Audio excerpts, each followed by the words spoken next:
मेरे पागल पति ने पहली रात मुझे लहूलुहान कर दिया था।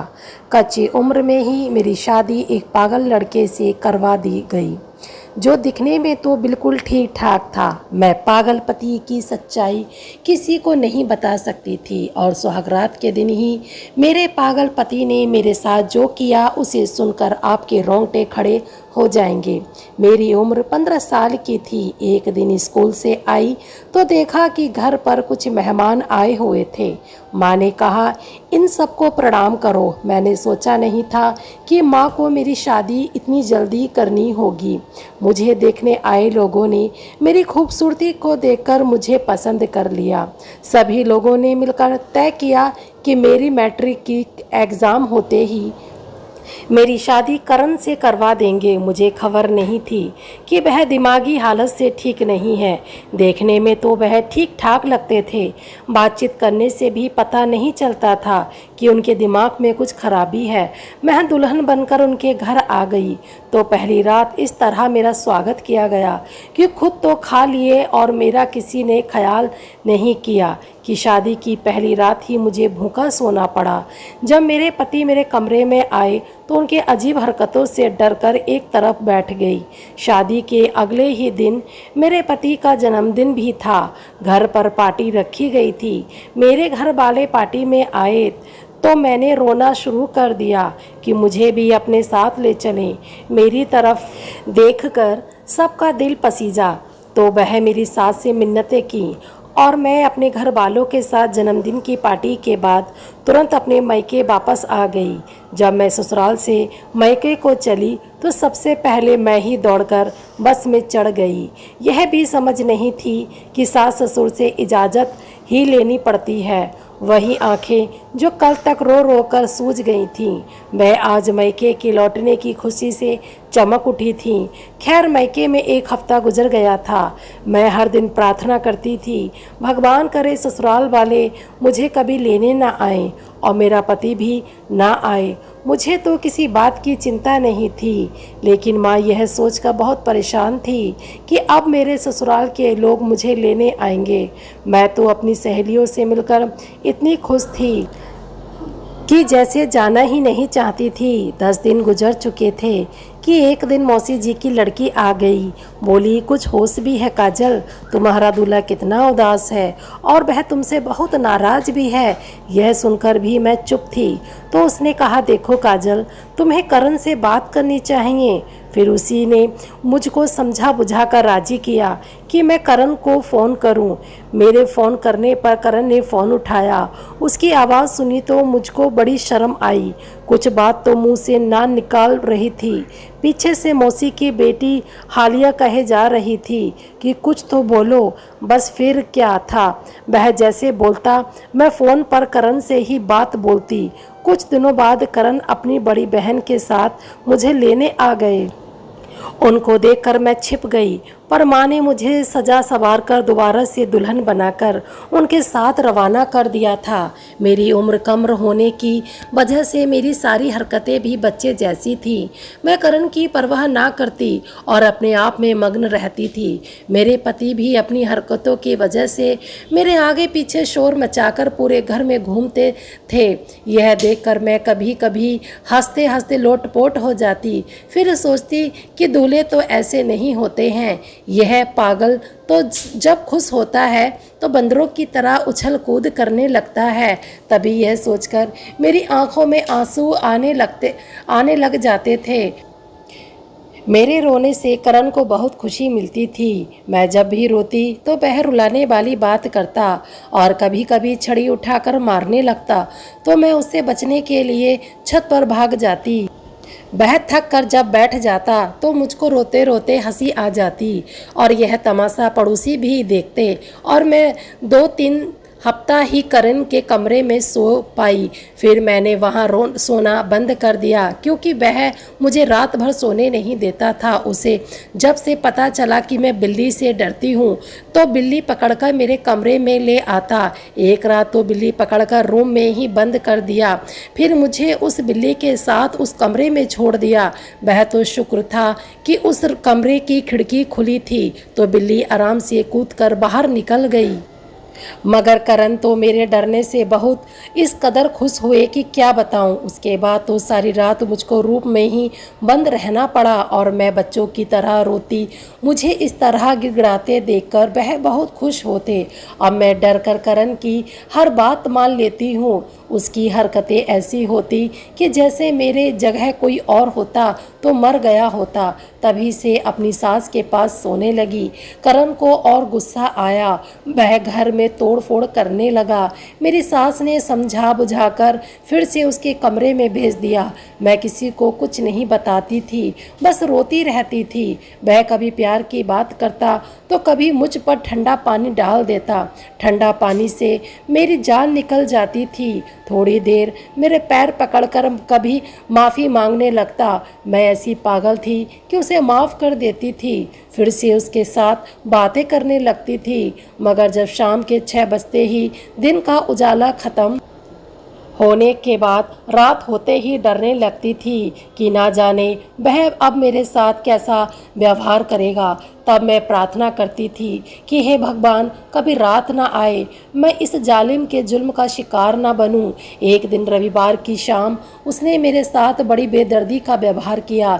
मेरे बाजू में अपने दांत इस तरह गड़ा दिया कि उसमें से खून निकलने लगा।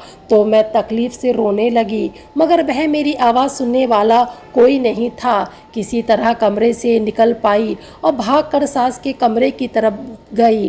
तभी ससुर जी की आवाज़ सुनाई दी। वे कह रहे थे कि करण की माँ बच्ची को अपने पास ले आओ, शायद वह पागल उसको मार रहा है। मेरी सास ने कहा रहने दो, मर नहीं जाएगी, मगर आज ले आए तो वह रोज़ मेरे पास ही रहेगी। अब बेटे को संभालना उसका काम है। जब सास की बातें सुनी तो मेरे होश उड़ गए। ऐसी बात कर रही थी। एक पल के लिए तो मेरे ससुर को मुझ पर रहम भी आ आया। उसके बार बार कहने पर मेरी सास मजबूर होकर मुझे अपने पास बुला लिया। सुबह होते ही करण आकर माफ़ी मांगा और कहा कि जब मैं गोलियां खा लेता हूं तो उसके बाद मेरी ऐसी हालत हो जाती है कि मुझे पता ही नहीं चलता कि मैं क्या कर रहा हूं। मैंने अपने ससुर से जिद की, मुझे मैके छोड़ाओ, वरना मैं खाना पीना छोड़ दूंगी और इसी हाल में भूखे मर जाऊंगी। मेरे ससुर से कहा, आपका बेटा दिमाग से मरीज़ है। आपने यह बात मेरे पापा से क्यों छिपाई? उन्होंने कहा, बेटा, उसने मोहल्ले के किसी छोटे बच्चे को सताया था तो उसके माँ बाप ने उसको पकड़कर जेल में बंद करवा दिया था। तब मैं दिल्ली में था। उन्होंने पैसे देकर उसको बहुत पिटवाया, जिसके बाद उसकी दिमाग की हालत ख़राब हो गई। मुझको खबर मिली तो मैं फ़ौरन दिल्ली से आ गया। इसका हमने काफ़ी इलाज करवाया, तबीयत ठीक हो गई। अब फिर से इसके रवैये में बदलाव आने लगा था। कभी सही होता तो कभी ऐसा करता। डॉक्टर ने कहा है कि शादी कर दो तो यह ठीक हो जाएगा। बहू, हमारी आपसे कोई दुश्मनी नहीं है। हमने इस उम्मीद पर इसकी शादी करवा दी थी कि ठीक हो जाएगा। तुम हमको माफ़ कर दो। मैं खुद ही फैसला कर चुका हूँ कि तुमको मैके छोड़ आऊँगा। तुम तैयार हो जाओ। मैंने जल्दी जल्दी बैग पैक किया और करण से कहा कि जल्दी वापस आऊँगी। तो करण ने कहा, कसम खाओ कि आओगी। मैं जल्दी में कसम भी खा ली कि मैं अपने घर से जल्दी ही आ जाऊँगी। इतने में करण अपने पापा से जिद करने लगा कि वह भी उनके साथ चलेगा और उसको वापस लेकर आएगा। मैंने जैसे ही मैके की दहलीज पर कदम रखा तो मैंने रोना शुरू कर दिया। घर वाले समझे कि उदासी की वजह से रो रही हूँ। इस वक्त मेरी सहेली नेहा आ गई, जो हमारे पड़ोस में रहती थी। नेहा ने जब मेरी पीठ पर हाथ रखा तो उसकी उंगलियों पर मेरी कमीज से बहता हुआ खून लग गया। वह परेशान हो गई और बोली, ये तुम्हें क्या हुआ? तुम्हारी बाजू पर खून लगा हुआ है। माँ ने उसकी बात सुन ली। उन्होंने कमरे में ले जाकर मेरी हाथों को देखा तो उस पर दांत के निशान थे। मेरा बदन जख्मी देखकर माँ तो चिल्लाने लगी। उसको सब पता चल गया कि मैं किस कदर जख्मी हूँ। अब माँ माँ बोली, सच सच बताओ मामला क्या है। मैंने कहा, माँ, करण दिमाग का मरीज़ है, कभी प्यार जताता है तो कभी इस कदर जख्मी कर देता है। माँ, मुझको वहाँ रहने में डर लगता है। मैं यह सब कब से बर्दाश्त कर रही थी। मुझको डर लगने लगा है कि किसी दिन मुझे जान से ना मार दे, उससे पहले ही कि मैं उस पागल के हाथों मरूं। भगवान के लिए मुझे बचा लो। मेरी हालत देखकर माँ की आंखों में आंसू बहने लगे। उन्होंने मेरे ससुर से कहा कि मैं अपनी कम उम्र की बच्ची को इसलिए तो आप लोगों के हवाले नहीं की थी कि आपका बेटा उसका ये हाल कर दे। अब मैं इसको आपके साथ कभी नहीं भेजूंगी और आप अकेले वापस घर जाएं। ससुर जी तो चुप रहे, क्योंकि वह जानते थे कि मेरी माँ ठीक कह रही है। पर करण यह सुनकर परेशान होने लगा तो मेरे ससुर ने करण से कहा, चलो बेटा, तुम्हारी दुल्हन को हम बाद में लेने आएंगे। करण जाते जाते मुझे कहने लगा, अच्छा काजल बहन, बाय बाय। यह सुनकर मेरी माँ ने सर पकड़ लिया। उसके जाने के बाद मैंने चैन की सांस ली और फैसला कर लिया कि अब मैं उससे रिश्ता ख़त्म कर लूँगी। 2 महीने मैके में सुकून से रही। फिर अचानक मेरी तबीयत खराब हो गई। तभी यह मालूम हुआ कि मैं उस पागल बच्चे की माँ बनने वाली हूँ। यह खबर ऐसी थी कि मेरे तले से ज़मीन निकल गई। जिस बंधन को हम तोड़ रहे थे, उसको उस कुदरत ने और मजबूत कर दिया था। अब तो मेरे पैरों में यह जंजीर पड़ गई थी कि मैं खामोश और कुदरत के फैसले का इंतज़ार करने लगी। सही वक्त पर मेरी बच्ची पैदा हुई। उसकी खबर हमने ससुराल वाले को नहीं दी, फिर भी किसी तरह उनको खबर पहुंच गई और वह बच्ची को देखने के बहाने आ गए। सास ससुर कस्में खाने लगे कि हमने करण को अस्पताल में दिखा दिया है और उसका इलाज करवाया है। अब वह बिल्कुल ठीक ठाक है। हमारी बात पर यकीन नहीं है तो डॉक्टर से खुद ही पूछ लें जिसने इसका इलाज किया है। अब मगर आपकी बेटी को हमारे घर में किसी भी प्रकार की कोई कष्ट हुआ तो उसके जिम्मेदार हम रहेंगे। बस एक बार हमारी बहू और बच्ची को हमें दे दो, हम उसको लेने आए हैं। मैं तो जाना नहीं चाहती थी, बस किसी तरह माँ मजबूर लाचार होकर मान ली और मुझे सास ससुर के साथ फिर एक बार घर लौटकर आना पड़ा, जहाँ दुख तकलीफ़ मेरा इंतज़ार कर रही थी। मैं हर पल इसी बात के लिए डरी रहती, क्योंकि अब मेरी मासूम बच्ची की ज़िंदगी का सवाल था। एक दिन मेरे पति ने मुझसे कहा, मुझको इसे दे दो, मैं अपनी बच्ची को गोद में लेना चाहता हूँ। छोटी सी बच्ची को गोद में लेकर उसने तेज सर्दी में बच्ची के सारे कपड़े उतार दिए। मैं चिल्लाने लगी कि ये क्या कर रहे हो, इसको सर्दी लग जाएगी। तो करण ने कहा इस बच्ची का तस्वीर अच्छी नहीं आती।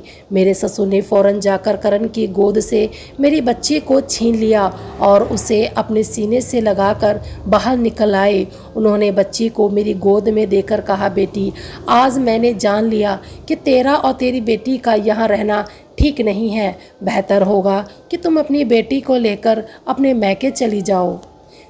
करण के साथ ज़िंदगी नहीं गुजार सकती। हमने समझा था कि वह शादी के बाद ठीक हो जाएगा, लेकिन यह कुदरत को मंजूर नहीं। इसलिए इससे पहले कोई नुकसान हो जाए, तुम तैयार हो जाओ। मैं तुमको तुम्हारे माँ बाप के घर छोड़ आता हूँ, तुम हमको माफ़ कर देना। यह कहकर रोने लगे। मैं बच्ची को लेकर मैके आ गई और फिर ससुराल ना गई। मेरी माँ ने तलाक के बारे में कहा तो ससुर ने तलाक के कागज़ भिजवा दिए।